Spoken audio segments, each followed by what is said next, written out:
We have a few more people coming in to sign on, but we have Cable here from PortMedia who is doing a live broadcast of this production, and then it will be aired over the next several days before the December 9th date for our special election. So I really appreciate all of you being here tonight for this presentation. I'd like to take a minute and just recognize a few of the elected officials here.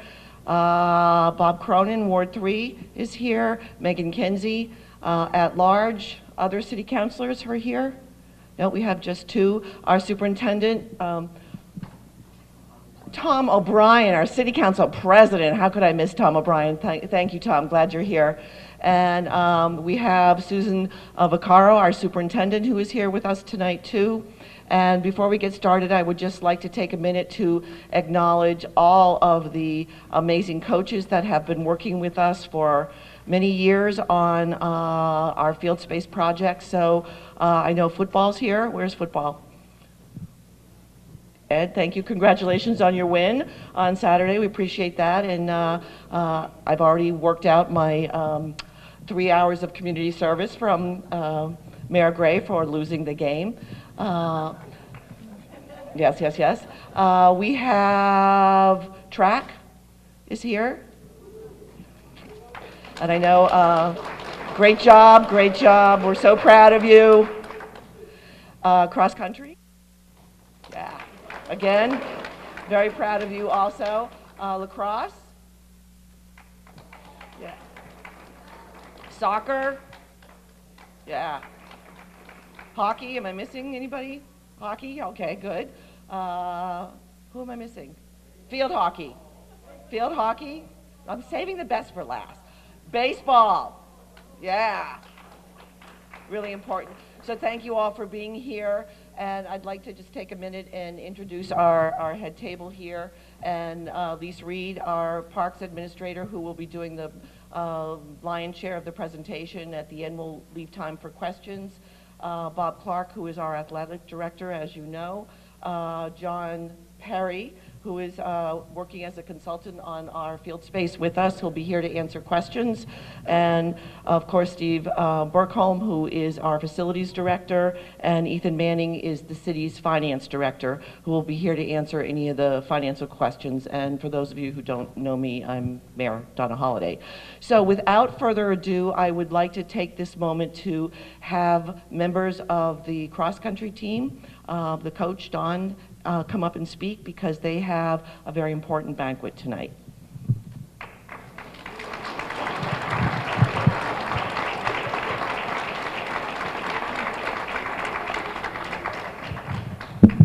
Thank you. Yeah, we will have to be out of here shortly. We have our awards night tonight over at the high school, but we did want to come tonight to express our support for this project. This is Nick Carlio, if I'm sure you've all heard his name.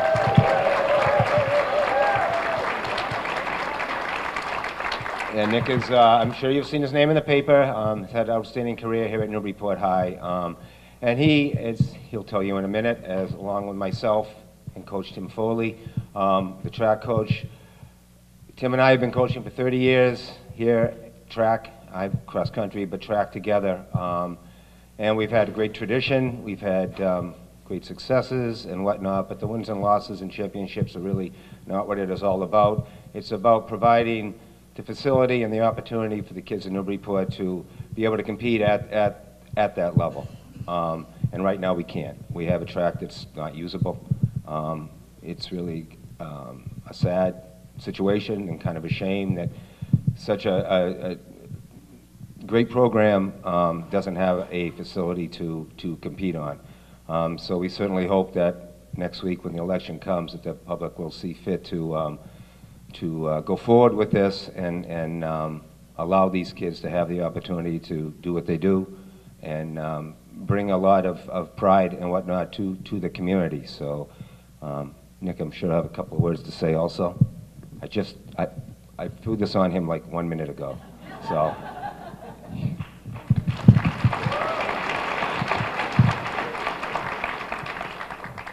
Yeah, so track is a very big sport at Newburyport. We have a lot of kids on the team. and it's really unfortunate that we don't have a very good track. Well, we don't have a track, but when we did, it wasn't a good track at all. It had a lot of cement holes that you'd trip over and like plants growing out of it sometimes. It was a wreck. So yeah, it'd be very, very convenient to have a new one. Yeah. You're good. All right, thank you. And hopefully this will all work out next week. Thank you very much. Tim?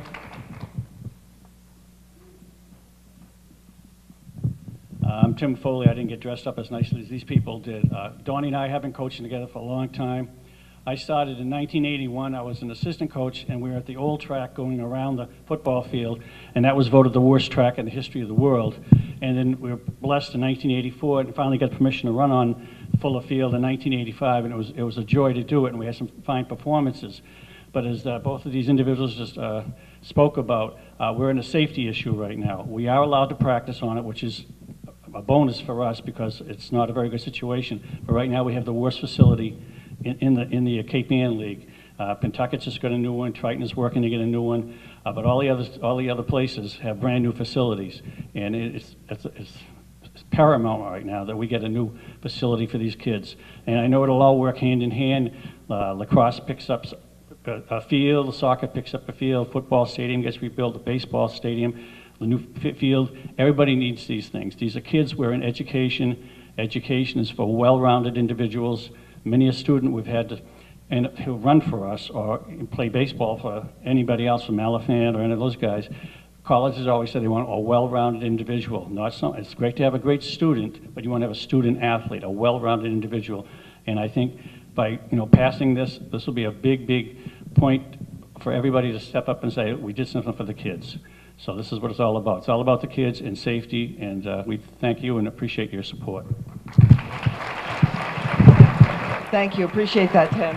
I just wanted to point out, just joined us on the in from Hunter's Associates, who also has been a consultant on our field space project. So at this point, I'm going to turn it over to Lise Reed to start the presentation.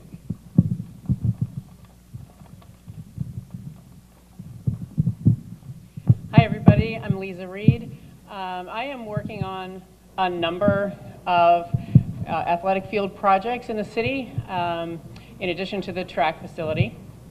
And I just wanted to give you a brief history on how we got here and update on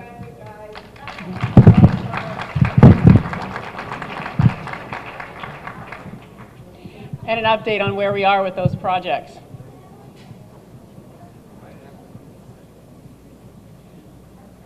So the shortage of field space has been acknowledged in Newburyport for some time. In 2009, Mayor Moak asked the planning department to come up with a playing fields master plan to address field space shortage. And at the same time, the Open Space Committee was looking to acquire new land.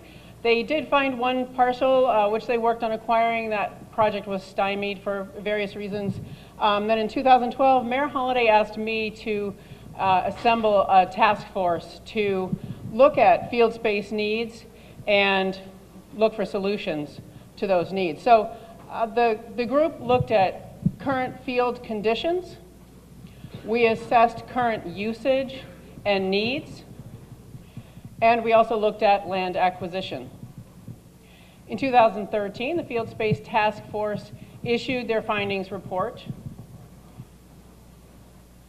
That report can be found in detail on the parks homepage of the city website. So what did the task force find? We found, number one, that there was indeed a shortage of athletic field space in the city. This was due to growing demand. There are new sports, up-and-coming sports. Lacrosse has grown in leaps and bounds. Flag football has grown. Ultimate Frisbee, some other sports have come about, and in general, across the board, there are simply more young people who want to play sports. The Pioneer Fields diamonds are at capacity. We lost 2 diamonds during the Bresnahan school build. Players and leagues basically in many sports are either being turned away or offered limited practice time. There's also a cost involved. Field donations are now going to other towns. There are costs of transporting players to other towns and renting facilities from other towns. Secondly, we did determine that there is limited open space in Newburyport for new athletic fields. And finally, we determined that our existing fields are in poor condition. So, what do we need to address the field space shortage? And this list is pretty much in order of priority, although we consider all these needs to be pretty high priority. We determined that we need a minimum of 2 full-size 90-foot baseball diamonds, an additional full-size soccer field, 1 50-70 baseball field, an additional adult softball field, a dedicated field space for football practice, or synthetic turf to be shared use. And same goes for lacrosse. Those two sports have such high impact on the fields that they really need a dedicated space or synthetic turf, which can hold up to the kind of damage they do. Then finally, an additional multi-use field. So we started out looking for land for new fields by looking at every parcel of open space in the city. And we evaluated each parcel in terms of several criteria. The amount of field space that would be provided by each parcel. Was there potential for athletic field lighting on the site? What was the cost of acquiring or leasing the land? We looked at development concerns in terms of wetlands or topographical issues such as ledge, etc. We also looked at construction costs and the access to the site. Did that present high cost? We looked at how would using the site for athletic fields impact the neighbors. Whether the landowner was interested in either selling or developing a licensing agreement with the city. And finally, we looked at concerns of special interest groups, such as conservation initiatives.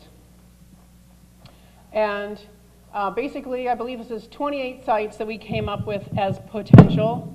Yellow is existing city land, blue, low priority, and the highest priority, we came up with a small handful of sites. I believe there are 4 up there. And we'll continue to investigate those sites.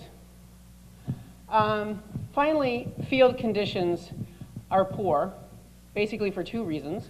One is many of our facilities are aging and need replacement. You can see the track here.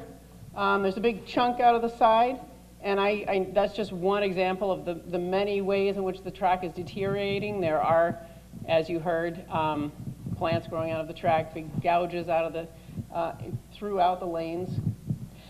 And secondly, the field conditions are poor because we have a history of under-maintaining and overusing our fields. You can see here, these are the fields behind the Knockmolin School. You can see clearly the well-worn patterns and places where there is no grass at all.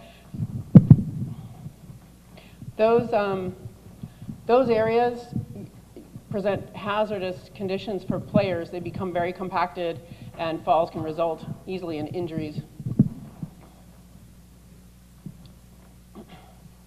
So the task force recommended acquisition of additional open space, and we are pursuing that. Centralization of field scheduling so that the parks, the schools, private leagues can begin to use the fields to the maximum capacity that they will allow. And above all, what we're working on now is maximizing what we have.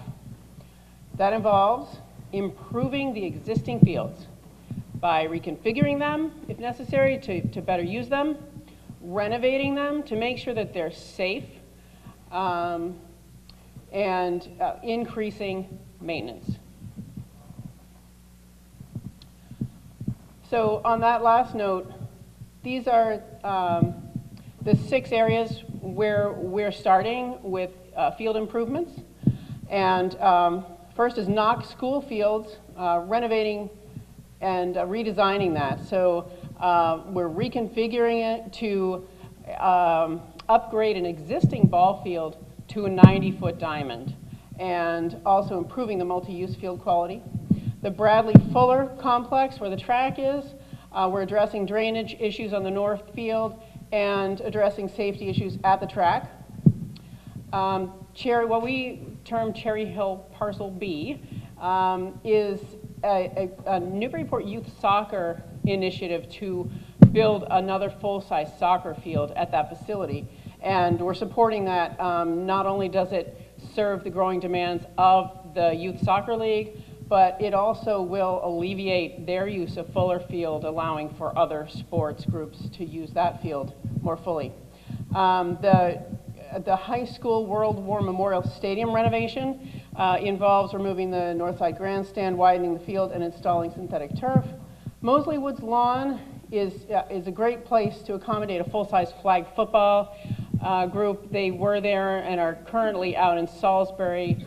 That field needs renovation as well. Woodman Park improvement, the Youth Soccer Association did a beautiful job on the grass field out there, which is also, it doubles as an outfield for the baseball diamond. But the diamond itself needs a lot of work. So those last 2 projects are in their very infancy stages. So I'd like to talk a little more about the top 4 projects. And Chris, would you just give us a summary of what's going on at Knock, Mullen, and then at the Fuller track site? Yeah, if it was Fuller, the next one. Fuller, the next one. I believe, yes. Okay.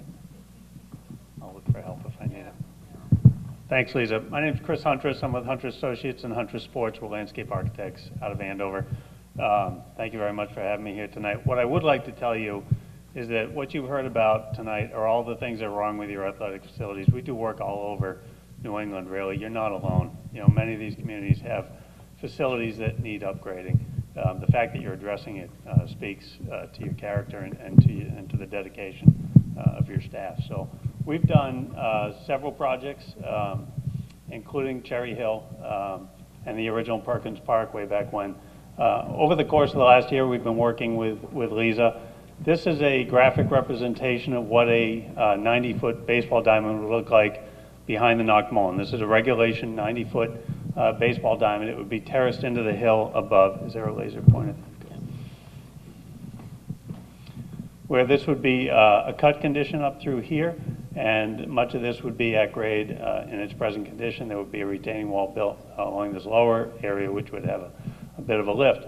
But this maximizes the amount of space up here. We've got 50-foot setbacks off the baselines, 90-foot bases, and over 300 feet down each foul line, 375 feet out to center field. So it's a full-size regulation field, and we've still left the existing configuration of the fields below. Obviously, those need and should have some drainage improvements, some surface improvements as well, to really make them operate well. But we've tried to maximize the amount of ability on this site and the adjacent Fuller Field. So let me just jump to Fuller Field. Yep. On Fuller Field, we've looked at, and the track, we've looked at a number of options, which would include a new entryway and parking. That's the existing building that's there, potentially reusing that. And then a full renovation of the existing track and field. It would be a 400-meter track. The opportunity exists to upgrade the athletic field within, either with natural grass or with synthetic turf. We've looked at it both ways and priced it. But this would allow you to be able to use this in competition and not have to go elsewhere for your track and field events. On the upper portion of the field here, we've looked at several options that originally included baseball fields and soccer fields and the like. It's presently the plan, correct me if I'm wrong, Lisa, but the plan is that we would renovate this for field space for both soccer, field hockey, lacrosse, and that would stay natural grass. Some of the things that we've been asked to consider as we move forward would be the addition of grandstands over in here and the addition of some additional parking along the road Lucy Way. So those are things that are still to come, and we'll continue to work with leaders. Oh, and Cherry Hill. So Cherry Hill, these are your existing fields here. This is Daniel Lucy Way as it comes in. The proposal would be to construct a new full-size soccer field here in what was called Parcel B. Right now it's kind of a practice area and an overflow parking area. To bring in and formalize the parking into a turnaround here with parking spaces along the edge for an arrival, and then additional parking up in this area that would be gravel, again for overflow parking. But it would give you a full-size regulation soccer field, fully handicapped accessible, and improve traffic and circulation in through the neighborhood. It actually eliminates the curb cut now, which is in about this location where the parking lot is about here, and intentionally brings it a little bit further up Daniel Lucy Way so that traffic isn't coming through that neighborhood, rather coming in right off the main road and taking a right into the parking lot, either going left to the turnaround or up into the overflow parking area. Great, thank you. So I just wanted to add, in terms of Cherry Hill, Newburyport Youth Soccer has worked very closely with the neighbors there, and not only does this project address field needs, but addresses some concerns in the neighborhood with traffic. As Chris said, traffic has historically been a problem going way down Daniel Lucy Way to cut into the parking area, but also there are some security issues with the site. It's so overgrown that there's dumping that happens back there and some other undesirable activities. So the clearing of brush and improving the site in general is hoped to improve the security of that site. I'd like to ask John Perry to say a few words about the high school stadium project.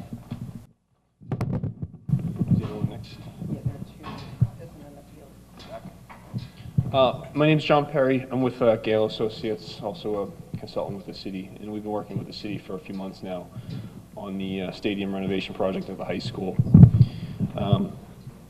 And in general, right now at the high school, the field width is not adequate to maintain all of the sports that you'd want to play on them, specifically soccer and women's lacrosse being the wider sports. You're playing on around a 180 to 190 foot field width right now. You really want to be closer to like a 205, 210. So what we're proposing to do is to demolish the northern side grandstands, which are in disrepair and not serviceable whatsoever. And we'll extend the field from the edge of the southern grandstands over into where the current grandstands are in order to get a 208 foot wide field, which would be adequate for all multi-purpose rectangular sports. In the area of the northern grandstands, what we propose to do is to carry over the look of the current plaza, elevated plaza area on this side along the southern side of the school, so that you'd have essentially a elevated viewing plaza. And that would look something like this. It's kind of hard to see, but essentially we'd carry the column, look through with the railing so that you could stand up here and you'd be able to access, come out from the school. There's a few doors on that side of the school there as well, and you'd be able to kind of stand there and look over the field, maintaining the access to the locker room area below, and then adding some underneath storage, some overhead bays and things of that nature there. Right now we're about halfway through the design process, and the plan is to submit for permits very soon and then get this project out to bid in the late winter, and then hopefully start construction this summer. Thank you, John.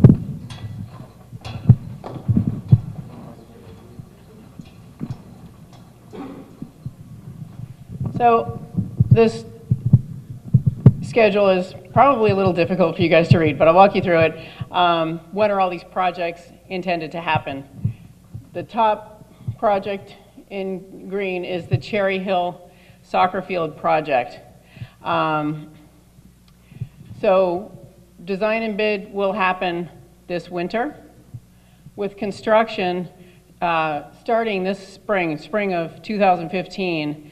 And then you can see it's a long period of time because it's a natural grass field. It will require a long resting period. by spring 2016, it'll be ready for some limited use so the younger players can play there.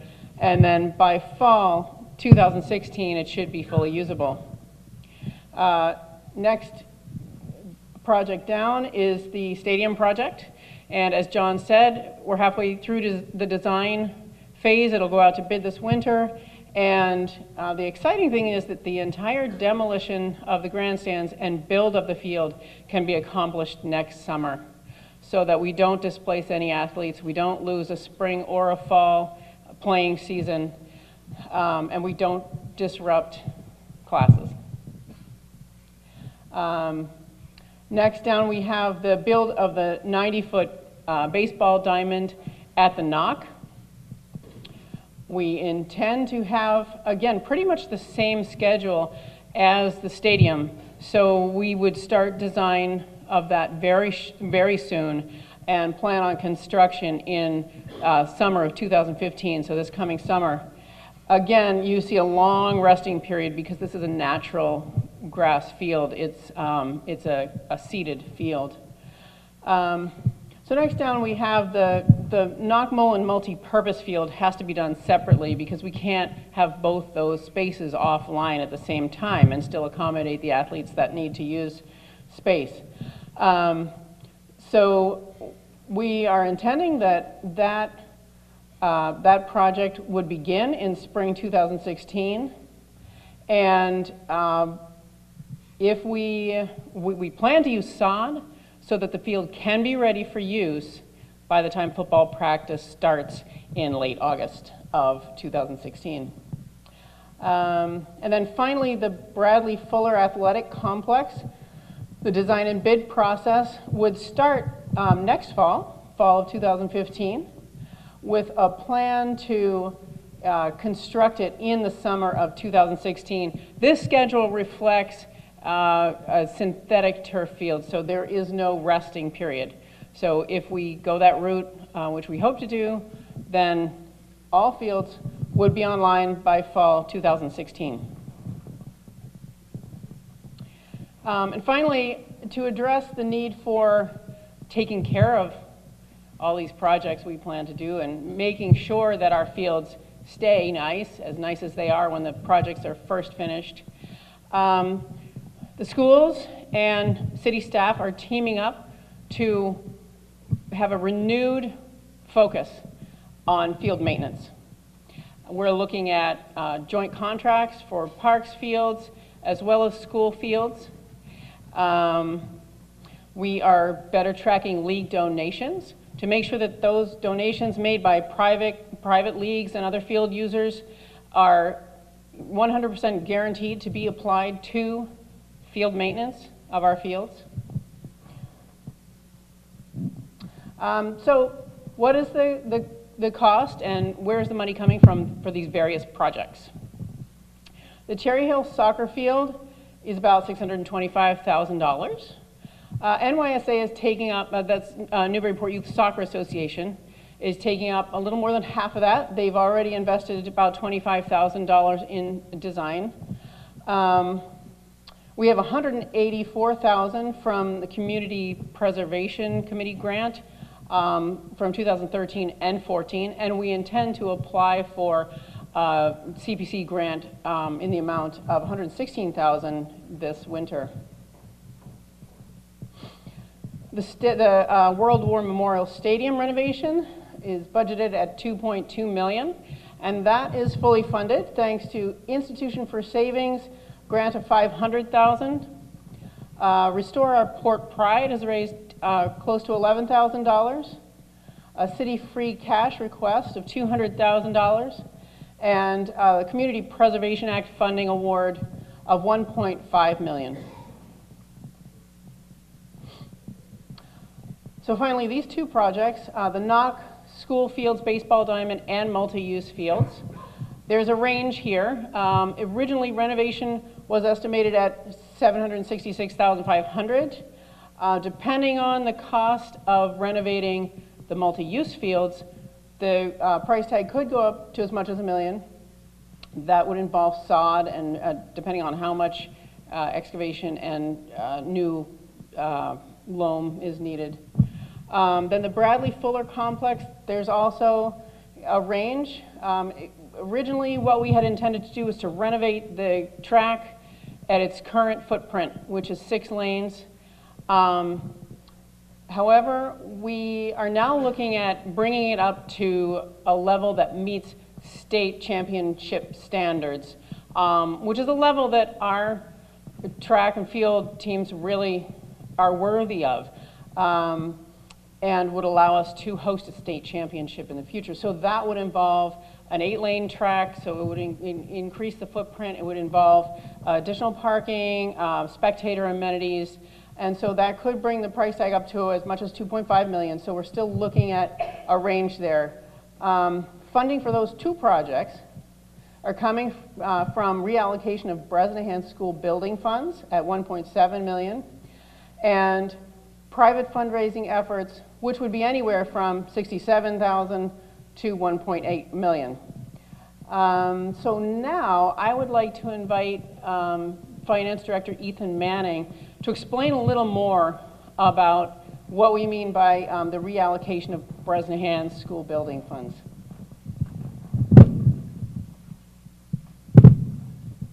Okay, so what is the impact on our taxes for this vote that's happening on Tuesday?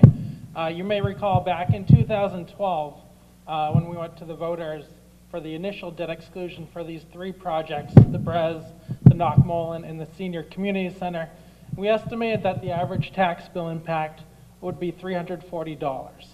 And that's based on annual debt service of just over $2.5 million. So that's what the city's paying every year for principal and interest payments on this debt that we're borrowing. So you'll see in the second section, based on current figures, the average annual debt service is actually closer to $2.3 million. So it came in less than anticipated, mainly due to lower than anticipated project costs and also lower financing costs as a result of the bond market right now. So you'll see the current tax bill impact is roughly $316 for a home worth $501,000.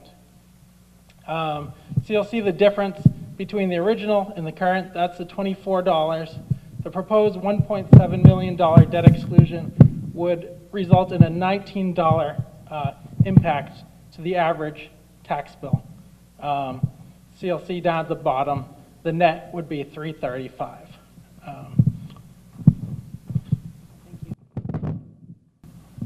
And Mayor Holliday, would you talk a little bit about the vote that is happening next week? So I think the point of going through this overall presentation is to let you know that we've been working on field space for many, many years. And when the Bresnahan School project came in $3 million under budget, the first vote that was taken was by the school building committee. This is a group that was formed with about 20 of us who represent parents, administrators, various people who come together and meet on a regular basis and have marched through every single step of this project for the Bresnahan and Knockmolin School. So one of the, as we knew that we had displaced the Bresnahan ball field, full-size ball field, in fact 2 fields, and there was a real need in this community to build another full-size ball field.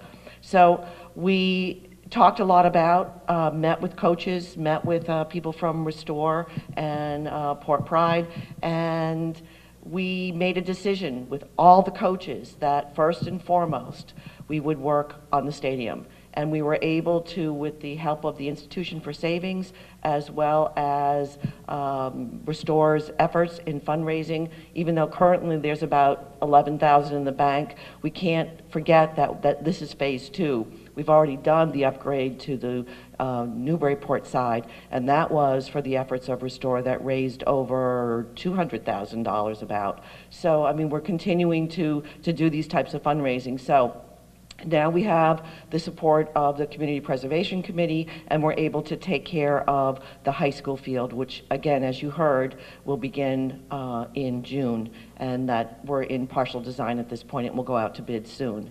So we've taken care of that, and we got consensus of 22 coaches, which was not an easy thing to do, to agree that we would go through this process first with the stadium and then with these two field projects. The knock baseball field, and then begin to repair the track and the drainage at the Fuller Field. So we voted at the school building committee to allocate $1 million of that balance for the upgrade of the fields, and then it went to the city council, and they decided to, knowing that we would still be short funding, decided to up it to 1.7 million. They authorized the vote. I had hoped that we could just transfer the money and use it for the fields because we displaced the field at Bresnahan, but in conversation with legal and bond counsel, they said, oh no, you cannot. You have to do a special vote. Then because the election was a state election in November, we weren't allowed to do a special separate city ballot for a debt exclusion at the same time that we were doing the state election. So this is why we wound up here with a special election for the $1.7 million, as you heard from Ethan, that adds $19 over the course of the year to an amount that was less than we originally had anticipated in terms of the debt exclusion. And by doing that, we can begin to build the baseball field. We are also planning on doing a large capital campaign. We have been reaching out to a local bank because we would like to call the baseball field the Richie Eaton Field, which I think is well deserved, and I know there's a lot of support in the community for that. That would help us to raise additional money for the ball field. We've also had some preliminary conversations about people we can reach out to help us with the gap on the track. So this is where we are in terms of the vote, and this is what I will read to you the question says, because you know these ballot questions are always too complicated. They should be just much simpler than they are. The question is, shall the city of Newburyport be allowed to exempt from the provisions of Proposition 2.5, so-called, the amounts required to pay for the principal of and interest on the 1.7 million bonds issued in order to pay costs of constructing a new baseball field behind the Knockmullen Upper Elementary School and rehabilitating the athletic facilities at Fuller Field, including payment of all costs incidental or related thereto.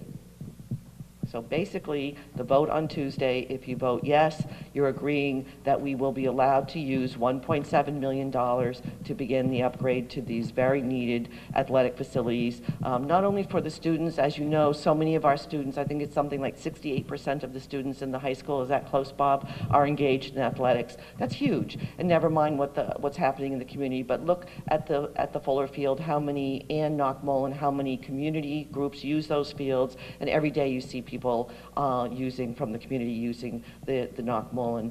So there's a great opportunity for us to finally move these projects forward and to get these fields completed, which are so needed for our kids as well as for the full community. So a yes vote on Tuesday means that you will pick up an extra $19 and help us fix these fields. A no vote means you don't agree with us using the money for that project. One more quick note, I should say, about field maintenance.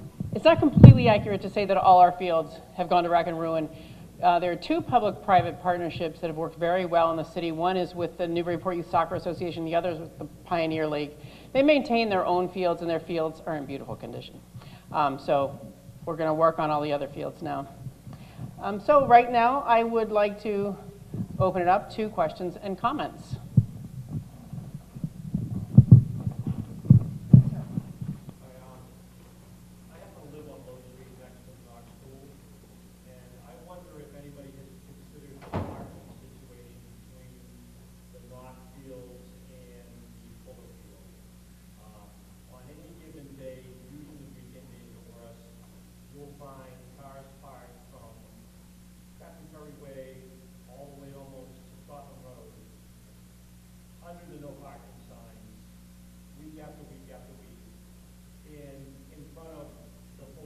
Where it says live parking only, you'll find empty cars lined up all the way to the traffic light from the corner of Johnson Street. Police cars drive by, you know, there's not enough parking for these facilities as it is. And if you add additional facilities, you're going to add additional people, which means more cars. But they would rotate in terms of play. But yes, we have talked about parking as, I think you saw from Chris, his initial slide showed that there would be improvement to the parking on Low Street as well as additional parking there. And one of the pieces that has been part of the Knockmullen School project is to redo that parking lot. And so, and well, it will be much more efficient, and it won't be like this. And there'll be, you know, it will be set up so that it will accommodate many more cars than there currently are now. So yes, we absolutely have thought about parking. Size of the track at the Fuller Field, there's only so much room down there. A lot of it is wetland. If you increase the size of the field to the state requirements, doesn't that mitigate that area where you had allocated for parking? Well, there's all kinds of things you can do in terms of wetlands replication, and we've been sort of looking at that too as an option. But the other piece is that we're trying to develop a better relationship with the Graf Rink, and that has a large parking lot there, and that we can start making better signage and enforcement and trying to include the use of additional parking facilities to make sure that it's giving some relief to the neighbors during a high peak season. So thank you for your question, sir. Other questions? Yes, sir. Ben. It's not an option for accelerating use of the field as opposed to natural grass. Sean, Chris? I'm sorry, I missed the question. Could you repeat it? Use of sod in lieu of just planting seeds for grass. So accelerate the use. The use of sod is something that we consider quite often. When we do our natural grass fields, your options are to slice seed with seed or to sod. The cost is about 50 cents a square foot more to sod, and sometimes you have to be careful with sod because it comes with a root base that has some clay in it, and you have to be careful about the type of soils that you're mixing that sod with below to make sure that it works. But really what it comes down to is a question of cost. And at 50 cents a square foot, is that an expense that the city and you are willing to accept to accelerate the use of that field? On a natural grass field, we recommend that you have 2 full growing seasons. There's a full spring and a full fall and a full spring, so that you can really get the root base established. If you're to sod it, you can actually get on it much quicker. You can get on it within 4 weeks from the time you put the sod down, depending on the time of year that you put that sod down. So certainly there's a significant benefit to your schedule if you're willing to pay the price for sod. Does that answer your question? Thank you. So we've tried to balance out the field needs with using sod on some fields and natural grass and seed on other fields, so that we're not just spending across the board. Other questions? Yes, sir. A question about the proposed enlargement of the track. The infield that's there, I see from the pictures that you're proposing to put in a synthetic turf field in the infield.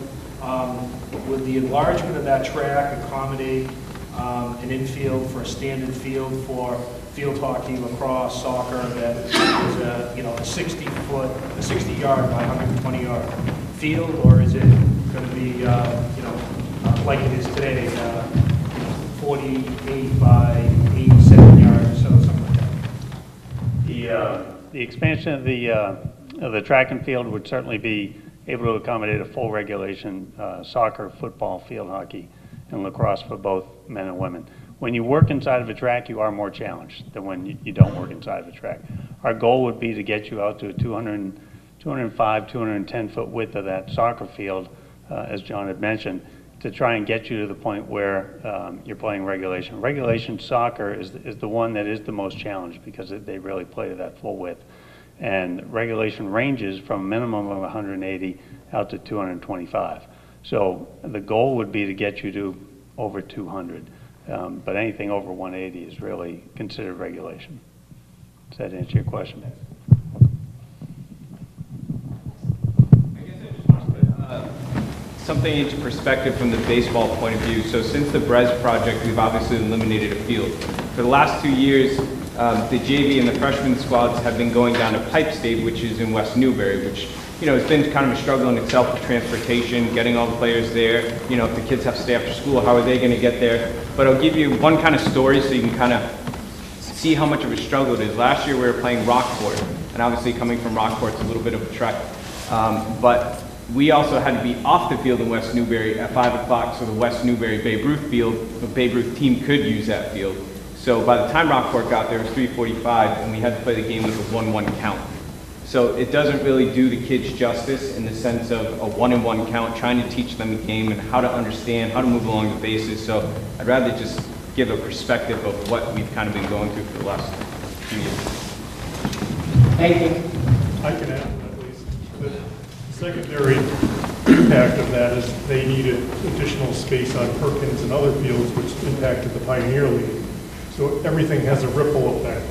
You know, you lose one field space, somebody gets impacted, it impacts everybody else, and we all suffer. It's been a real challenge for baseball. There's no question about it. They have probably suffered the most out of anybody through the, you know, expansion of the much-needed Bresnahan School, and they understood that, and they've been very patient. The one thing that we have been able to do, at least help with the city, is we bought, you know, a 15-passenger van to at least help with some of the transportation, you know, in the interim. But as you said, I appreciate you bringing up those remarks. It's been really, really difficult, and baseball, you know, has been huge in our community. Yes, sir. See the timeline correct, that the Fuller Field renovation wouldn't start until 2016? Is that the? That's correct. Why the delay there? Just curious. We need to use those Fuller Fields for players that are displaced because of the other projects that are going on. The north end? The Knock-Mullen Fields. So it's been a juggling act trying to time out the various projects. So to have funding keep us on track is pretty important at this point, so that we don't have to go back to the drawing board and, you know, scrap the whole thing and come up with a new schedule. Thank you. Others? Yes. I wonder what the difference in cost between a natural grass field and a turf field is. John, would you?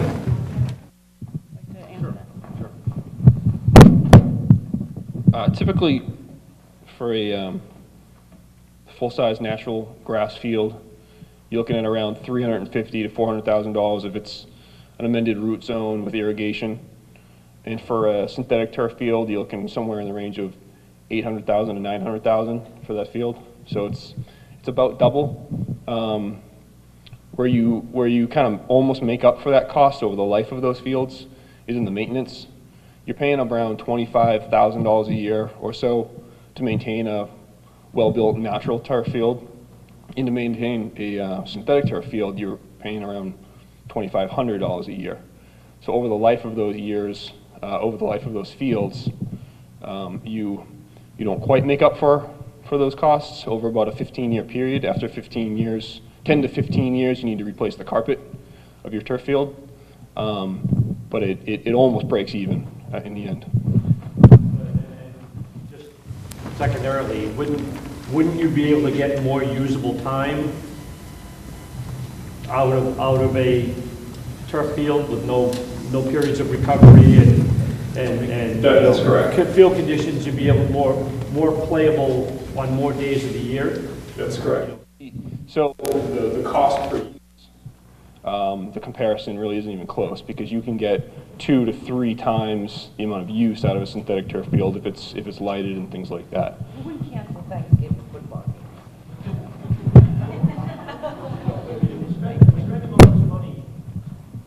All these fields, but doesn't it make the most sense to build them so that we get the most use out of them? Correct.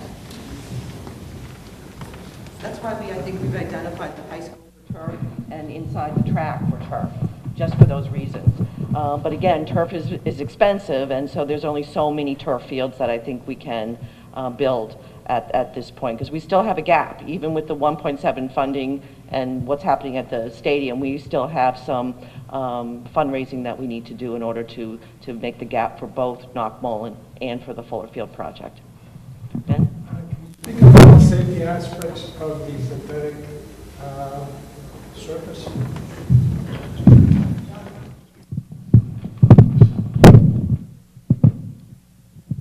There's, I guess, a few different topics that you could be referring to. One would be, player safety, injuries, things of that nature. And most studies have concluded that there are actually less injuries, less concussions, and you get better shock attenuation on the synthetic turf field because of the infill, and you don't have the soil over-compacting over time, things like that.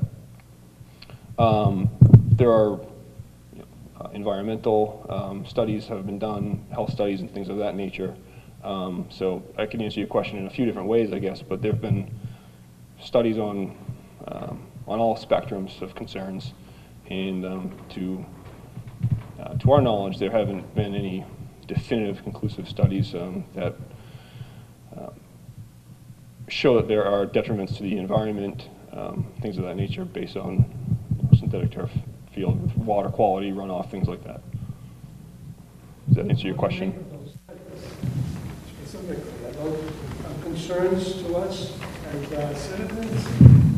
If you're referring to the infill, are you referring to the Cancers, the more development, those type of things? Right, and we are taking those concerns seriously. Most of us are parents of athletes, and we have assembled a group of residents and school and city staff that are seriously looking at the infill alternatives we have. We don't have anything conclusive to tell you right now, but we're looking at alternatives to the crumb rubber infill is the infill that's been suspect, and it is the least expensive alternative. We've been looking at natural alternatives such as coconut husks, sand. There's virgin plastic called TPE, and some other alternatives that we've been looking at, and we will make our decision based on not just cost, because they all cost more than crumb rubber infill, but on what the potential benefits are to the community. We've also been out visiting other fields and talking to other schools that have had built their turf fields and getting feedback from them, what worked, what didn't. In fact, one community we talked to recently said that they wish they never built the crumb rubber field. So we're taking all of that information into consideration, and a decision will be made very soon, because as we go out to design, we have to have made a decision about what type of synthetic turf we'll be using. So, but those are, I mean, really important questions that we're taking very seriously. The key question is there any synthetic surface that is absolutely safe? Well, I think the one that's only in question right now is the one with the crumb rubber, because it uses recycled tire materials. But everything else that we've read, but we're looking at things like the corn husk doesn't hold up well in New England, and it compacts. The sand is something new we're looking at that could be a real viable option. Plastics, that again, there aren't studies that talk about difficulties with that. So we're looking at those kinds of things. I think that we've pushed crumb rubber aside at this point because of what we've learned since the recent publications that came out on the news, as well as meeting with the neighbors and talking to other communities. So important questions that we certainly are taking very seriously. Yes? Baseball, we talked about baseball a little bit further here. 2011, we won our first and only state championship here in Newburyport. Since that time period, we have gone from winning a state championship to making it into the state tournament to virtually not making a state tournament. Reason why? We don't have practice fields. We have to share, if we're not at Pipe State, we have to share freshman, varsity, and JV all in the same field. So at 2:30 to 3:30, the varsity's on. 3:30 to 4:30, the JV's on. 4:30 to whenever the freshmen are on. It's virtually impossible to put a good team together with only one field that we can use here in town.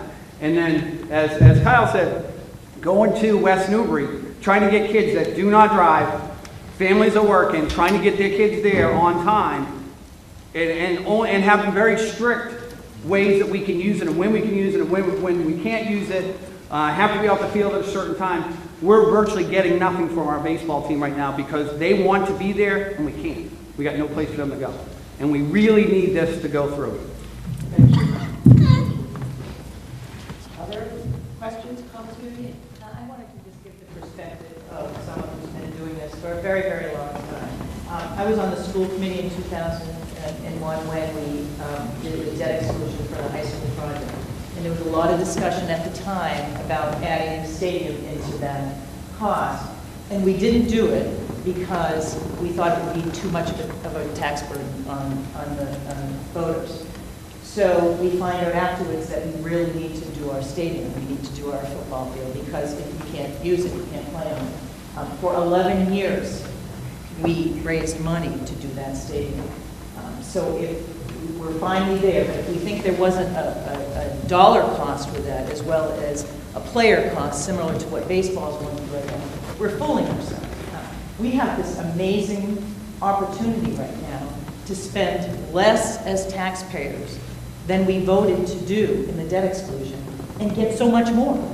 In addition to getting an elementary school and a renovated middle school, we get these fields for our kids so that baseball and track, you know, these teams that are winning championships don't have to wait 11 more years until they get a state-of-the-art place to play. If anybody thinks that this isn't about education for our kids, they are fooling themselves.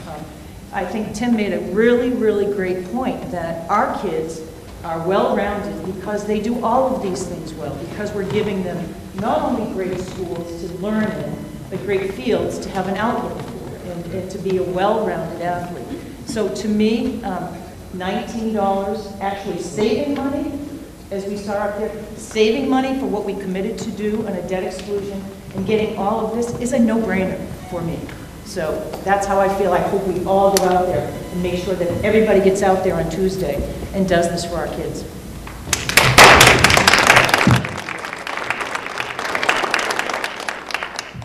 Anyone else? All right, you know what I'm going to, oh yes, go ahead. There's been a lot of talk that there's ongoing design. Will there be ongoing public meetings to review the designs before you go to bid? Yes, absolutely. Absolutely, that will happen. As we finish the conversations, again, regarding the type of field that we'll use, we'll continue having that meeting. We'll present the designs to the public, and we will continue to do the same every step of the way for every field that we're building. Absolutely. So you know what I'm going to ask you. Reach out to your neighbors, your friends, all your colleagues. If you're on Facebook, you know, push it out. Talk to Megan over here. Megan, stand up. She has a flyer that she can send to you if you want it, and you can push it out to your friends. I think Mary Ann's comments are a great note to end on, and we really need this for our community, and I ask for you to really get out there and talk to your neighbors and friends and get them to the polls on Tuesday. And thank you so much for coming. I appreciate all of your time and efforts. And this will continue to be replayed with the slides will be embedded into the presentation as over the next several days through PortMedia. Thank you so much. Appreciate your time.